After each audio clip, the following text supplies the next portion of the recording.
அப்பனா முதல்வர் வந்து மக்களை பார்க்கணும், சினிமா பார்க்க கூடாது. திரு ஸ்டாலின் அவர்கள் கூலி படம் பார்த்த நேரம் அவருக்கு கெட்ட நேரம். தனியார் மயமாக்குறத நான் ஏத்துக்க முடியும். கூலி குறைச்சலா கேட்கறான்னு இன்னைக்கு திருப்பூர் பூரா சேட்டு பசங்க உட்காந்துட்டு தமிழருக்கு வேலை கிடைக்கும். திரு ஸ்டாலின் அவர்கள் குற்றவாளி திரு காந்தராஜ் அவர்கள். ஆமா, பழைய ஓய்வூதிய வேணும்னு நாங்க போராடிட்டு இருக்கிறோம். எங்களை இதுவரை யாரும் கேட்கல. ஒரு மீடியா ஒரு சேனல் வந்து எங்க போராட்டத்தை வந்து கேட்கல. ஏன்னா எங்களுக்கு ஓட்டு இல்லை, கெல்ட்டு நாகி முட்டிங்க. தூய்மை பணியாளர் போராடி கொண்டிருக்கும் போது அங்க மேயர் இருக்காங்க. சேகர் பாபுக்கு என்ன வேலை?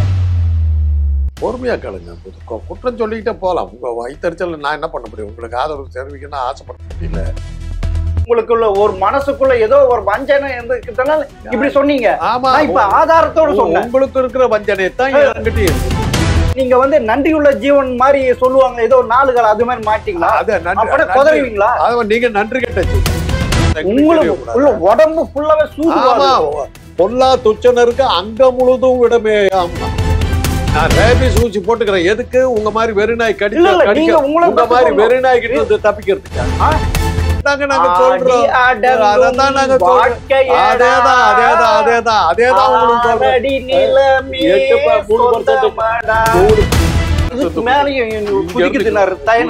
குதிச்சு.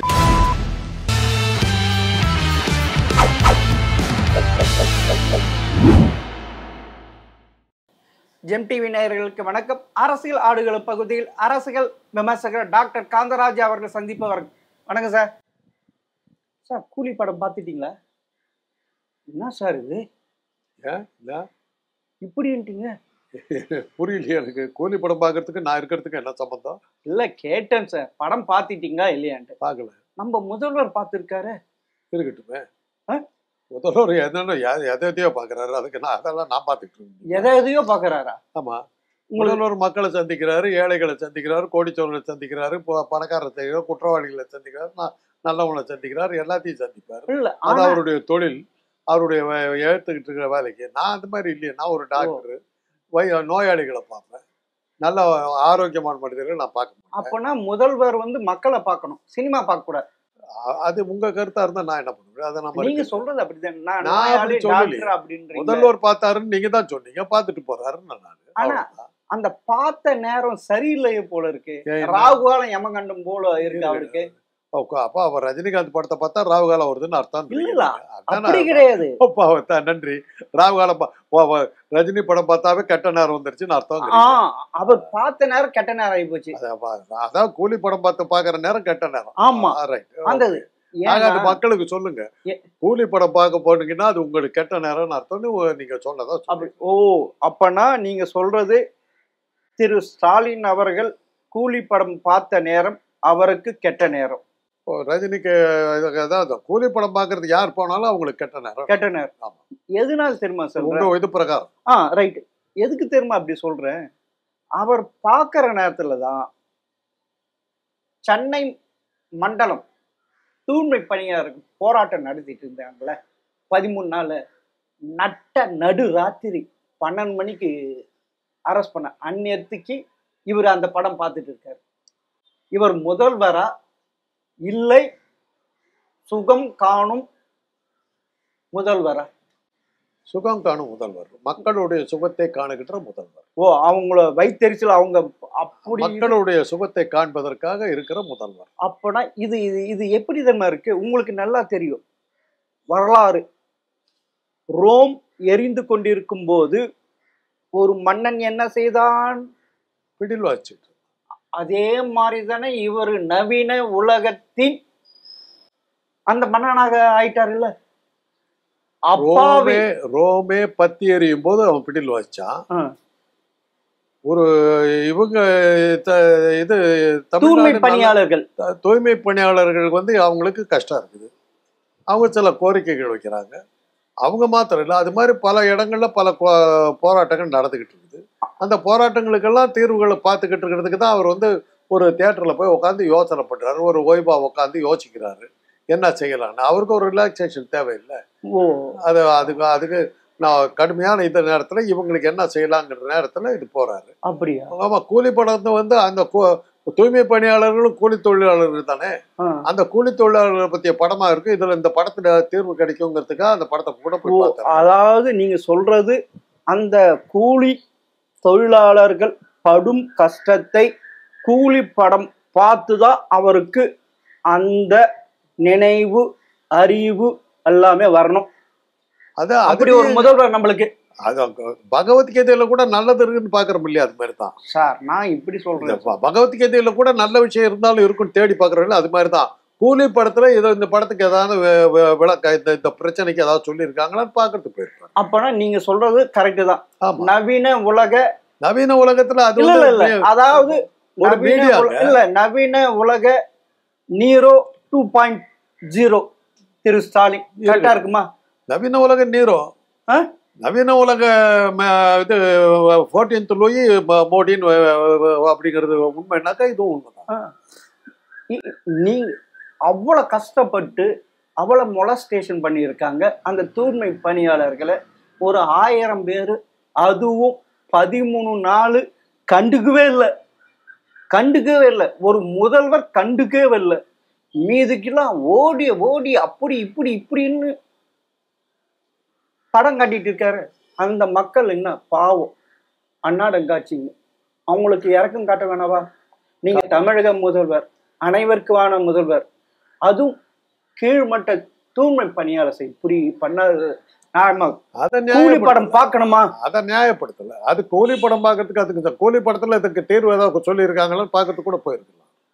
அப்பனா அதிகாரிலாம் இருக்குது வேஸ்ட்.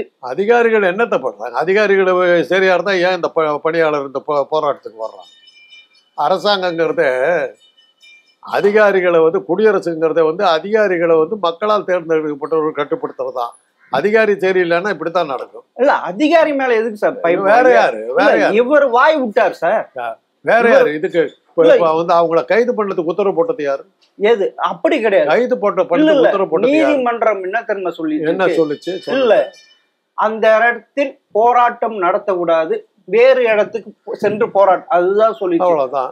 இதே மாதிரி நீதிமன்றம் எத்தனையோ உத்தரவுகள் விட்டு இருந்து இந்த காதலை வாங்கி இந்த காதலை விட்டவரு இது மாத்திரம் ஏன் ஓடி போய் இது பண்ணாரு? காதலை வாங்கி அந்த காதலை விட்டா உள்ள தள்ளிடுவாங்க. என்ன இல்ல அப்படி அதே மாதிரி நிறைய தேர்தல் ஆணையமே பயப்படுது. அப்புறம் நீதிமன்றத்தை வந்து எல்லாருமே தான் பயப்படுவாங்க. தேர்தல் ஆணையம் இப்படி சொன்னது, இப்படி காதல் விட்டாருன்னு சொல்ற கதையெல்லாம் சொல்லாதீங்க. அது வேற யாரோ காதல பூசுத்தி இருக்கவங்க இப்படி சொல்றது.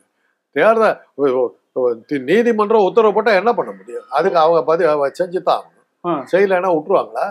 நீதிமன்ற உத்தரவுக்கு ஒரு கீழ்படிஞ்சுதான் ஆகணும். மக்கள் எதுக்காக போராட்டத்துல இறங்கினாங்க? அதெல்லாம் நான் அதை பத்தி நான் பேசவே வரல. அவங்களுடைய கோரிக்கைகள் 1000 நியாயங்கள் இருக்கு. நான் ஒரு விஷயத்துல அவங்களோட ஒத்து போறேன், நிச்சயமா ஒத்து போறேன். தனியார் மயமாக்குறத நான் ஏத்துக்க முடியாது. அது யார் பண்ணாலும் ஏத்துக்க முடியாது. அதுல நான் குறியா இருக்கிறேன். ஏன்னா தனியார் மயம் வந்தாவே அவன் வந்து யாரு கூலி குறைச்சலா கேட்கறாங்களோ அவங்கள வேலைக்கு வைப்பான். வேலைக்கு வைக்கிறான்னா இதுக்காகவே இந்த பானிபூரி வைக்கிறது சேட்டு பசங்க காத்துக்கிட்டே உட்காந்துருக்கான். திருப்பூர் அப்படித்தான் நம்ம இழந்திருக்கணும். கூலி குறைச்சலாம் கேட்குறான்னு இன்னைக்கு திருப்பூர் பூரா சேட்டு பசங்க உட்காந்துட்டு இருக்கான். தமிழருக்கு வேலை கிடைக்கல. இந்த நிலைமை வரக்கூடாது. அதனாலதான் தனியா இருக்குன்னு நீங்க கொடுக்கக்கூடாதுங்கிறது நான் திட்டவட்டமா இருக்கிறேன். அந்த விஷயத்துல வந்து யாரா இருந்தாலும் நான் ஏத்துக்க முடியாது. அது என்னுடைய கருத்து ஏத்துக்கணுங்கிற அவசியம் இல்ல. அப்புறமா அவங்க அரெஸ்ட் பண்ணி உள்ள போட்டுங்க. அரெஸ்ட் பண்ணதுக்கு காரணம் நீதிமன்ற தீர்ப்பு. அது விட்டு மறுநாள் எத்தனையோ விதிகள் கொடுக்கிறார். நீங்க செத்த 10 லட்சம், அதாவது கள்ளக்குறிச்சியில சாராயங்குறிச்சி செத்தாம்பாரு, அவனுக்கு 10 லட்சம் மாதிரி இவங்க வேலையில அதுக்கு கொடுத்தது நான் ஆதரிக்க மாட்டேன். இதுக்கு அந்த கள்ளக்குறிச்சியில 10 லட்சம் கொடுத்தது மிகப்பெரிய தவறு. அது ஆளுங்கட்சி செஞ்ச மிகப்பெரிய தவறு. உனக்கு கடை திறந்துருது, அதுக்கப்புறமும் நீ போய் ஒரு கலாச்சாரத்தை குடிக்கிறேன்னா உனக்கு எவ்வளவு திமிர் இருக்கணும். அவங்களுக்கு எப்படி குற்றவாளி? அவங்க அந்த குற்றவாளிக்கு காசு கொடுத்து மிகப்பெரிய தவறு. அதெல்லாம் ஆதரிக்க. கொடுத்தவரும் குற்றவாளி, கொடுத்தவரும் குற்றவாளி. ஆமா, நான் இல்லைன்னு சொல்றேன். திரு ஸ்டாலின் அவர்கள் குற்றவாளி, காந்தராஜ் அவர்கள். ஆமா, அது நீங்க சொல்றீங்க, நான் சொல்ல, நீங்க தான் சொன்னீங்க. நானே சொல்றேன். அப்ப போய் அந்த இடத்துல போய் விஜய் கூட தான் நின்னாரு. உங்களுக்கு ஆறுதல் கேறுதல் அந்த குற்றவாளிகளுக்கு ஆதரவா விஜய் நின்னாரு. அந்த விஜய் தான் அதை சொன்னார், செஞ்சார். அவரையும் நான் கண்டிக்கிறேன். அப்படி ஆமா, தாவேகாவுடைய தலைவர் விஜய் அங்க போய் நின்று ஆறுதல் சொன்னார். காசு கொடுக்கலாம் இல்ல ஆறுதல் சொன்னார். இல்ல அந்த ஆறுதல் சொன்ன அத்தனை பத்தி நான் கண்டிக்கிறேன். அவங்க அந்த கள்ளச்சாராயம் குடிச்சவங்களுக்கு மன்னிப்பு கிடையாது, மன்னிப்பு கிடையாது. கடை திறக்கல குடிச்சான்னாக்கா இந்த கடைக்கெಲ್ಲ குடிச்சாங்கன்னு சொல்லலாம். கடை பக்கத்திலேயே கடை இருக்குது, அரசாங்கம் அனுமதிச்ச கடை இருக்குது. அங்க போய் இந்த சாராயத்தை குடிக்கிறான்னா அவனை எப்படி நீங்க வந்து மன்னிக்க முடியும்? சரி சார், இங்க நீங்க அவரு இந்த தூய்மை பணியாளருக்கு போராட்டம் 13 நாட்கள் நடந்து கொண்டு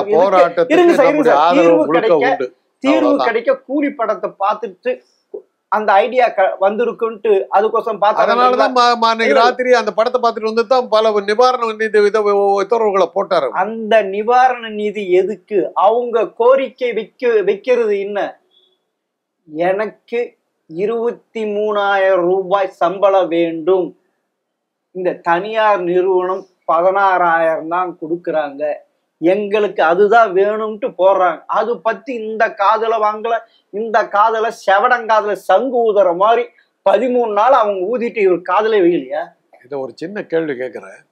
உங்க ஆபீஸ்ல உங்களுக்கு சம்பள உயர்வு கேட்டீங்கன்னா உடனே கொடுத்துருவாங்களா? உங்க சேனல்ல எனக்கு இவ்வளவு சம்பளம் கொடுன்னு கேட்டா உடனே கொடுத்துருவாங்களா? சார் இவர் சொல்லியிருக்காரு. இல்ல கேட்கிறேன். உங்க ஆபீஸ்ல கூட சொல்லியிருப்பாங்க, உங்களுக்கு இவ்வளவு கொடுக்குறேன்னு சொல்லியிருப்பாங்க. கொடுத்தாங்களா?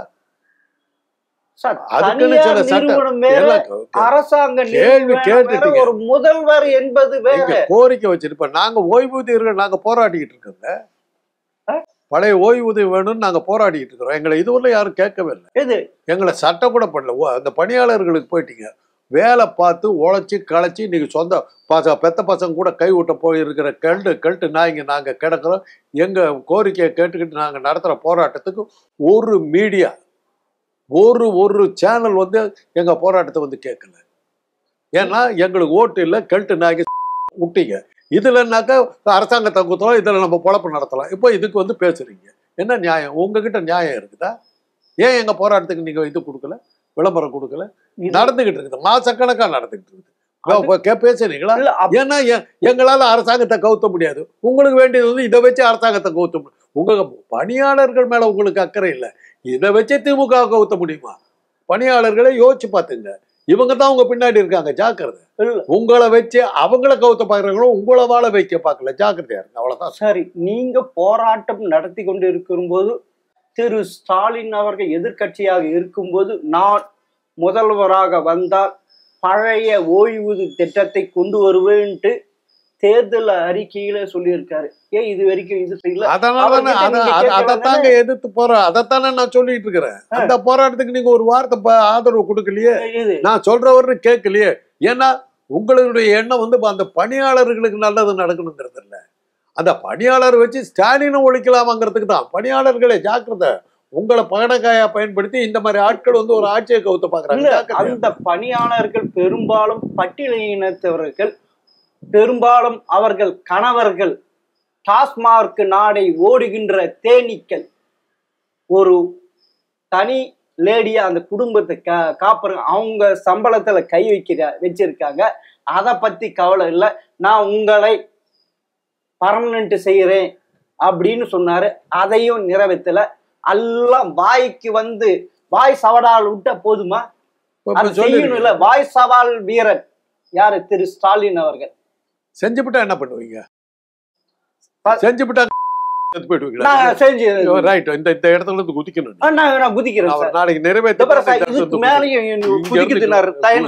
குதிச்சு முடியாது, அவரால் முடியாது, பார்க்கலாம். அவரால் முடியாது. 4.5 வருஷம் போச்சு, 4.5 வருஷம் போச்சு. சரி, ஒரு கேள்வி கேட்கிறேன். டெல்லியில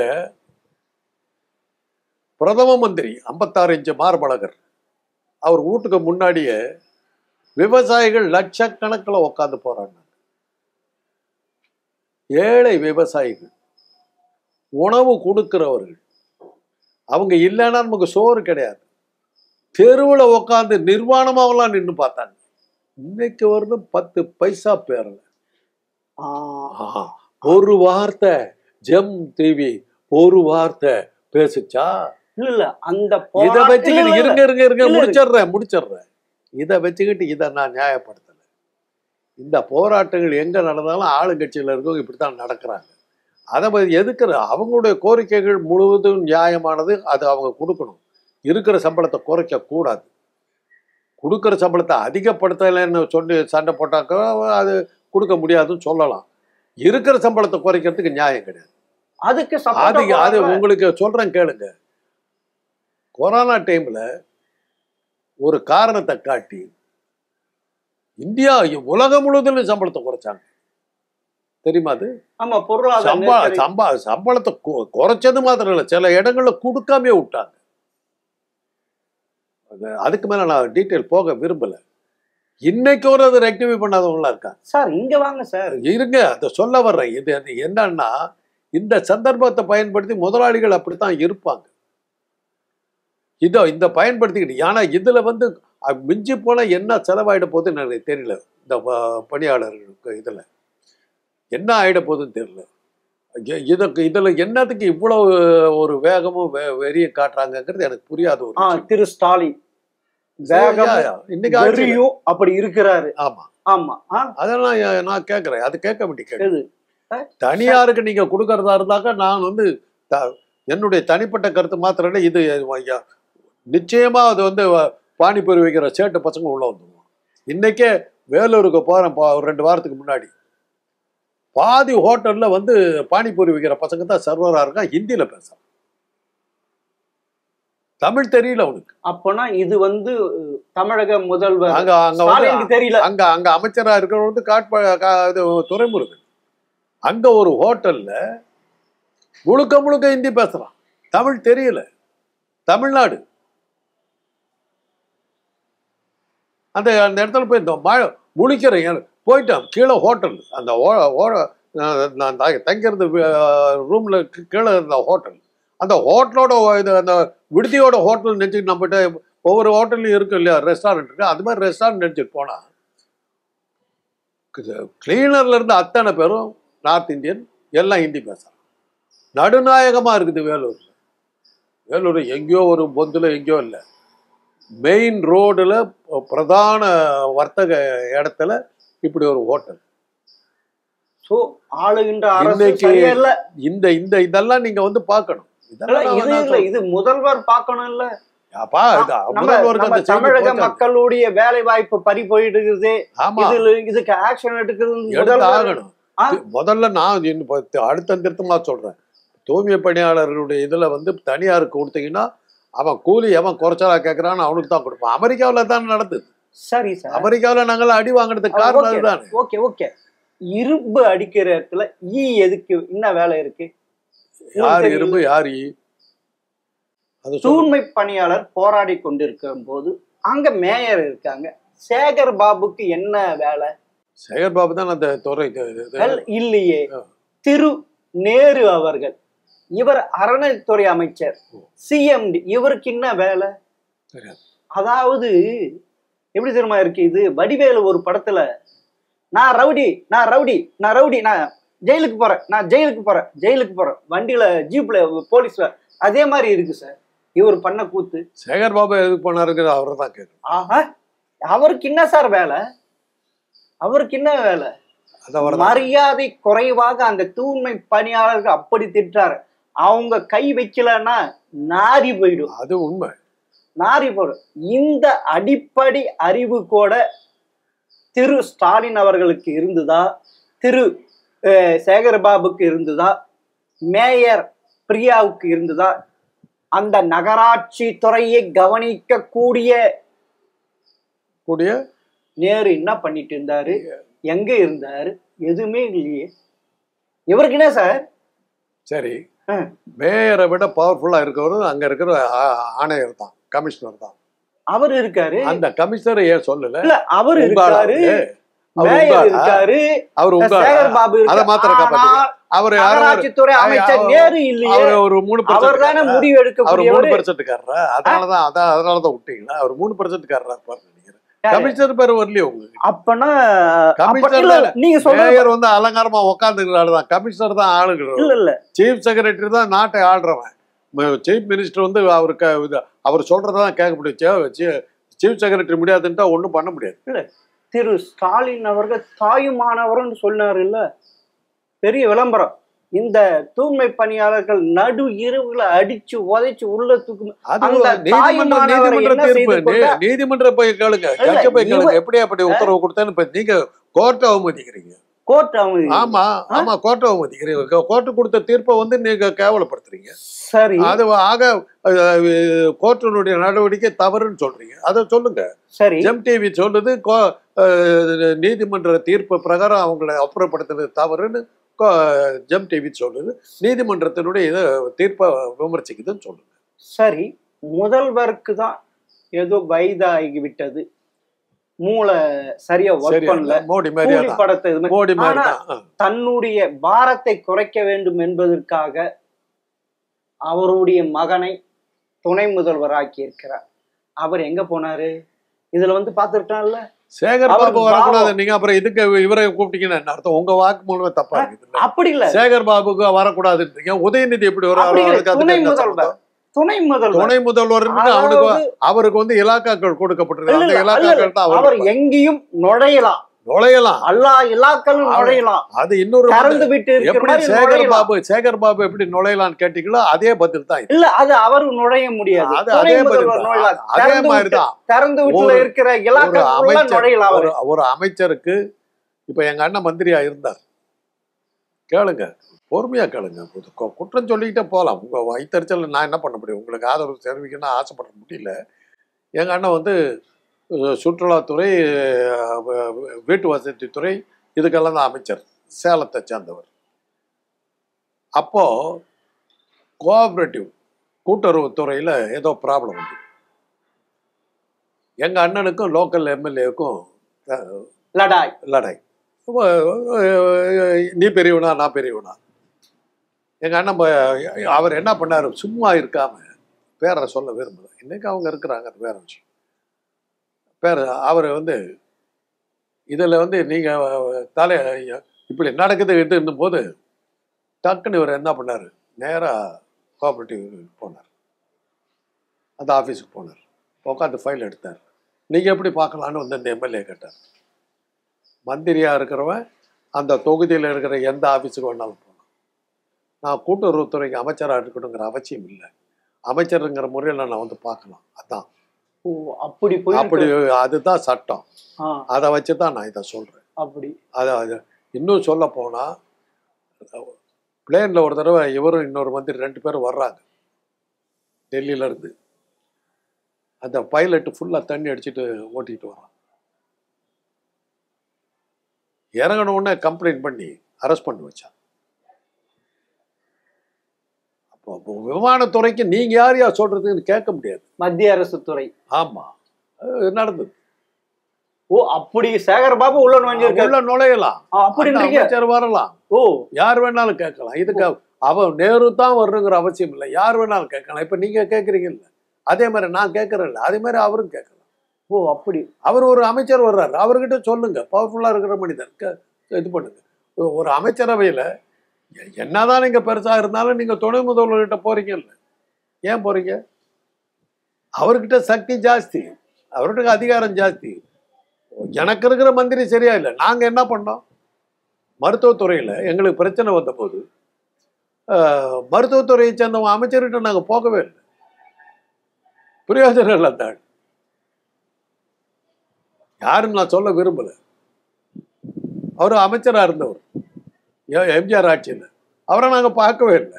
நீங்க அண்டே சொல்றீங்களா? அண்டே எல்லாம் வந்து டாக்டரா இருந்தவர், அவருக்கு தெரியும். சுகாதாரத்துறை நலத்துறை அமைச்சராக இருந்தாரு. அவங்க அந்த மாதிரி சீனியர் பாலிட்டிஷியன் இல்லை. இவங்க எல்லாம் எம்ஜிஆர் ஆட்சியில இருந்த ஒருத்தர். அப்படி நாங்க அவரை சட்டையே பண்ணல. நாங்க நேரா போயிட்டோம். நேரா போய் இன்னும் கேடுங்க, அதுல வந்து சரியான முறையில இது அங்க எங்களுக்கு பதில் கிடைக்கலன்னு நாங்க கவர்னர்கிட்ட போயிட்டோம். கவர்னர் வந்து தான் எங்க பிரச்சனை தீர்த்தார். சோ நீங்க என்ன சொல்றீங்க? அது பொத்தாம் பொதுவுல ஒரு அதிகாரி பேச்சை கேட்டுக்கிட்டு எம்ஜிஆர் ஒரு மீட்டிங் போடுறாரு, கேளுங்க.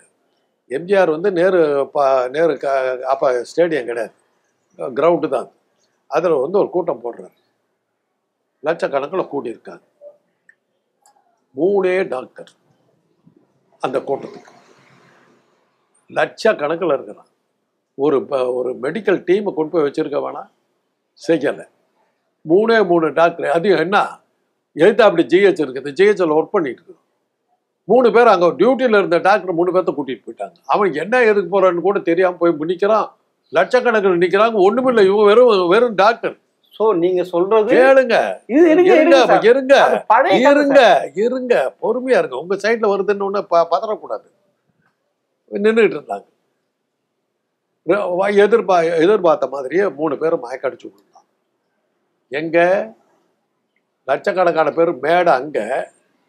எங்க மாதிரி டாக்டருங்களை அதிகாரி என்ன பண்ணுவானுங்க தெரியுமா? எவ்வளவு கேவலப்படுத்த முடியும் அவ்வளவு கேவலப்படுத்துவானுங்க. அதை அனுபவிச்சவங்க. சோறு போட மாட்டான் டாக்டர்ஸ். அத்தனை பேர் உட்காந்துப்பானுங்க. காவல்துறை சாப்பிடும், இந்த துறை சாப்பிடும், எல்லாம் சாப்பிடுவான். என்ன போய் நான் கேட்குறேங்க, ஏங்க எல்லாத்துக்கும் லஞ்ச் அரேஞ்ச் பண்ணியிருக்கீங்க, டாக்டருக்கு சொல்லலீங்களே? எப்படி? சரி, டாக்டருக்கு சொல்லலையா? சரி, நான் என்ன சொன்னேன் தெரியுமில்ல, எப்படி பண்ண தெரியுமில்ல? அவனுக்கு என்ன யாரும் தெரியாது, எங்க அண்ணன் பத்திரிகை தெரியாது. டாக்டர்ஸ் எல்லாம் கூப்பிட்டேன். கன்னிமரா ஹோட்டலில் நடந்தேன். டாக்டர்ஸ் எல்லாம் கூப்பிட்டேன். டேய், நமக்கு சோறு இல்லைன்றாங்க, வில் வாக் அப்படின்னு சொல்லிட்டு கிளம்பிட்டோம். என்ன நாங்கள் எங்களுக்கு சாப்பாடு இல்லை, போய் சாப்பிட வரத்துக்கு போகிறோம். ராஜீவ்காந்தி சீஃப் பிரைம் மினிஸ்டர், அப்போ அவருக்கு பாதுகாப்புக்கு வந்திருக்கிறோம். நாங்கள் போயிட்டீங்கன்னா ஏன் சோறு போடல, போயிட்டோம், அவ்வளோதான். அது அப்புறம் வந்து என்கொயரி கண்டக்ட் பண்ணி ஆக்ஷன் எடுத்தாங்க. இதே தான் இந்த இதில் என்னாச்சு, கூட்டம் அங்கே இருக்கு. எம்ஜிஆர் அந்த கோடியில் பேசிக்கிட்டு இருக்காரு. 1 கிலோமீட்டர் தூரத்துக்கு கிரவுட் இருக்கு. டாக்டர்ஸு இந்த கடைசியில் உட்கார வச்சிருக்காங்க. மேடை கிட்ட 3 பேர் மயக்க போட்டு போவாங்க. இவன் கூட்டத்தை விலக்கிக்கிட்டு போகிறதுக்கு 1/2 மணி நேரம் ஆயிடுச்சு. பக்கத்தில் யார் இருக்கான்னா, வேற யாரும் எங்களுக்கு விரோதி இல்லை, எங்காலே தான். மருத்துவக் கல்வித்துறையினுடைய இயக்குனர். டாக்டருங்களே இப்படி தான். யாரு? எங்கால சொல்லு. உடனே 3 பேர்த்தையும் சஸ்பெண்ட் பண்ணிட்டாங்க. ஸோ நீங்க சொல்றது பார்த்தா அதிமுக, எம்ஜிஆர் ஆட்சியில் அதிமுக அவர்கள் அதாவது அட்மினிஸ்ட்ரேஷன் செய்ய தகுதியற்றவர்கள்.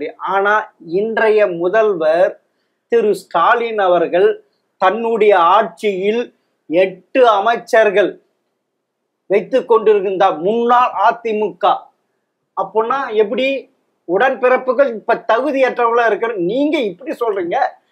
இப்படி பண்றாரு முதல்வர். அப்பன்னா யாரு? அப்பனா அதிமுக. உங்களுக்குள்ள ஒரு மனசுக்குள்ள ஏதோ ஒரு வஞ்சனை இருந்ததுனால இப்படி சொன்னீங்க.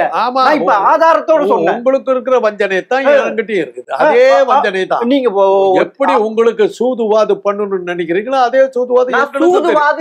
சூதுவாது உங்களுக்கு மாத்திரம் தான் தெரியும். உடம்பு ஃபுல்லாவே சூதுவாது. பொல்லா துச்சனருக்கு அங்க முழுதும் விடமே. உங்களை பார்த்து உங்களுக்கு தான் இப்ப அந்த விஷயம் தான் எங்க கிட்ட இருக்காங்க. விஷயங்கிறது வந்து உங்களுக்கு தான் இருக்கணுமா, எங்களுக்கு இருக்க கூடாதா? இதையா உங்களுக்கு தெரிஞ்சுங்க. இந்த கதையெல்லாம் எங்க கிட்ட இனிமே நடக்காது. விஷயங்கிறது உங்ககிட்ட தான் இருக்குன்னு எங்களுக்கு விஷயம் வந்துருச்சு. நாங்களும் கொத்துவோம், நாங்களும் கடிப்போம், நாங்களும் தெரிஞ்சுங்க. கொத்துவீங்க. உங்ககிட்ட மீடியாவெல்லாம் கையில வச்சுட்டு ஆடிட்டு இருக்கு அந்த காலம் எல்லாம். அதாவது நீங்க வந்து நன்றியுள்ள ஜீவன் மாதிரி சொல்லுவாங்க, ஏதோ 4 காலம் அது மாதிரி மாட்டீங்களா? கொதறுவீங்களா? நீங்க நன்றி கெட்ட ஜீவன், நீங்க நன்றி கெட்ட ஜீவன். அப்படித்தான் இருக்கு. அப்பனா ஒவ்வொரு போற இடத்துக்கு நன்றி கெட்ட அப்படிதான். இப்ப நன்றி கெட்ட ஒரு இல்ல உச்ச நீதிமன்றம் அதெல்லாம் அரெஸ்ட் பண்ணி ஒரு கூண்டுல அடிங்கடா, காப்பத்துல அடி. அப்பனா நீங்க சொல்ற அவங்களெல்லாம் விஷம் ஏறி போச்சு. அப்பனா தமிழக மக்களே பார்த்து கொள்ளுங்கள், 2026 தேர்தலில் அதுதானே உங்களுக்கு இவ்வளவு பணியாளர்களே புரிந்து கொள்ளுங்கள். அவர் இவ்வளவு நேரம் எதுக்காக பேசினாருன்னா, நீங்க எல்லாம் எதிர்த்து திமுகவை ஒழிச்சுட்டாக்க நாங்க மறுபடியும் வந்து விஷம் கக்குவோங்கிறதுக்கு பேசிக்கிட்டு இருக்காரு. புரியுதா? உங்களுக்காக அவர் பேசல. 2026 இவர் ஜெயிக்கிறதுக்காக இவ்வளவு உங்களை பயன்படுத்த பார்க்கிறார். புரிஞ்சு கொள்ளுங்கள், ஜாக்கிரதையா இருங்க, பகட காயா மாறிடாதீங்க. இவங்க இவ்வளவு நேரம் எதுக்காக பேசினாங்க தெரியுதா? 2026 இருக்கிற ஆட்சியை ஒழிச்சிட்டு நான் வந்து உட்காரணுங்கிறதுக்காக உங்களை பகட காயா பயன்படுத்த ஜாக்கிரதையா இருக்கு. இல்ல நான் சொல்லல, நீங்க தானே சொன்னீங்க. உடனே என்னத்துக்கு 2026 போறீங்க? உங்களுக்கு ரேபிஸ் போடணும், ரேபிஸ் ஊசி போடணும். ஆமா, நான் எங்க போடணும்? நான் ரேபிஸ் ஊசி போட்டுக்கிறேன். எதுக்கு? உங்க மாதிரி வெறிநாய் உங்க மாதிரி வெறிநாய் கிட்ட இருந்து தப்பிக்கிறதுக்காக, உங்க மாதிரி வெறிநாய் கிட்ட இருந்து தப்பிக்கிறதுக்காக மாறிட்டீங்க. இப்ப மாறிட்டீங்க. அப்புறம் எதுக்கு திரு ஸ்டாலின் அவர்கள் எல்லாரும் அதிமுக இருக்கிற இழுக்க பாக்குறாரு, ஒரு 7 பேர் இழுக்க பாக்குறாரு. ஏன் வர்றான்? அவனுக்கு புத்தி இருந்தா ஏன் வர்றான்? அப்பனா அவனுக்கு புத்தி இருந்தா ஏன் வர்றான்? இல்ல அப்படின்னா புரியுது இல்ல? அவன் ரேபிஸ பார்த்து பயந்துட்டு வர்றான். ஓ, இது விட அது பெஸ்ட் வர்றாங்க. ஆமா, அவ்வளவுதான். நீங்களே தான் சொல்றீங்க. நல்லா இருந்தாக்க ஏங்க அவன் அதை விட்டு வர்றான்? சரி, மைத்ரேயன் சேர்த்திருக்கீங்களே, இது நியாயமா, தர்மமா? ஒரு சுத்த 100% அகர்மாக்கூடிய RSS காரர் நீங்க வாழ்க்கீழே பேசுறீங்களா RSS பத்தி? அப்படிப்பட்டவர்கள், இப்படிப்பட்டவர்கள். இப்ப சுதந்திர தினத்துக்கு ஏதோ ஒரு அட்வர்டைஸ்மெண்ட் அதுல யாரோ பெருசா போட்டுட்டு கத்தரி. உங்களுக்கு இது இல்ல, எதுவுமே இல்லையா? பகுத்தறிவு நீ இதுல நாத்திக்கு வேறையா, பகுத்தறிவு வேறையா? ஒருத்தர் சொல்றாரு இன்னைக்கு ஒரு டெபனிஷன், அது உங்களுக்கு தான் தெரியும். எப்படி சேர்க்கலாம்? அது சேர்த்தது கரெக்டா? உங்களுடைய மனசாட்சி தொட்டு சொல்லுங்கள். திரு ஸ்டாலின் அவர்கள் மைத்ரேயனை திமுகவில் சேர்த்து சரியா? என்னுடைய இதை என்னன்னு எடுத்து பாரு, நான் என்ன சொல்லியிருக்கேன். நீங்க இப்ப எனக்கு சொல்லுங்க சார். மைத்ரேயனை அனுமதித்து மிகப்பெரிய தவறு, உங்க தலையில மண்ணவாரி போட்டுக்காதீங்க நான் சொல்லியிருக்கேன். எதனால? மைத்ரேயன் யாருன்னு எனக்கு தெரியுங்க. என்னுடைய ஸ்டூடெண்ட் தான் அவர். அவங்க அப்பா வாசுதேவன் எனக்கு குரு மாதிரி. என்னுடைய கல்லூரியில் என் படித்தவன். 2வது எங்கள் வீட்டுக்கு எந்நேரமும் எங்கள் வீட்டில் இருக்கிற பையன். அந்த பையன் என்னுடைய நான் உரிமையாகவே சொல்லலாம், என்னுடைய மாணவன் நான் உரிமையாகவே சொல்லலாம்.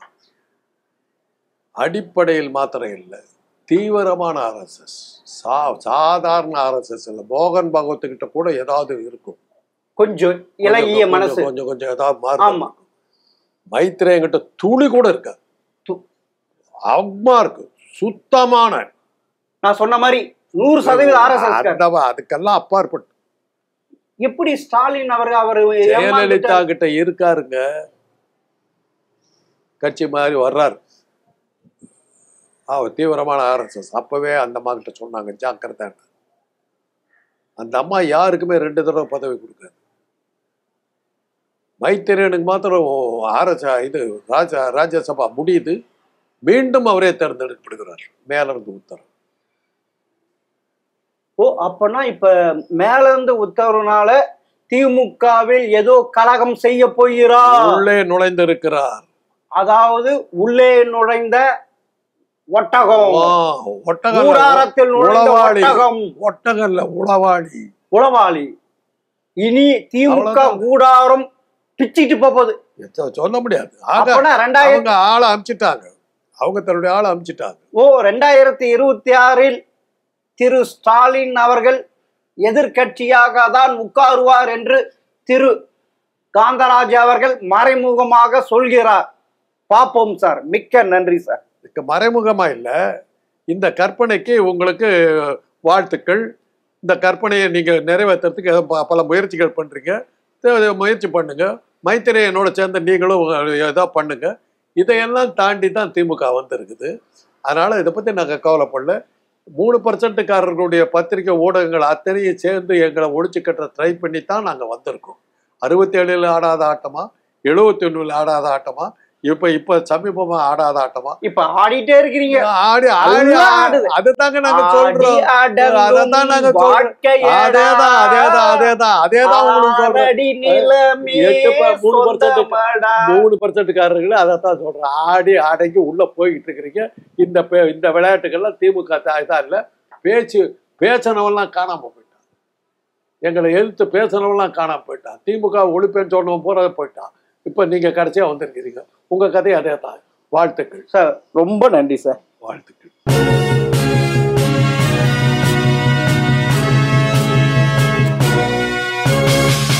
உடனுக்குடன் அப்டேட் தெரிந்து கொள்ள ஜெம் டிவி தமிழ் ஆப்பை இன்ஸ்டால் செய்யவும்.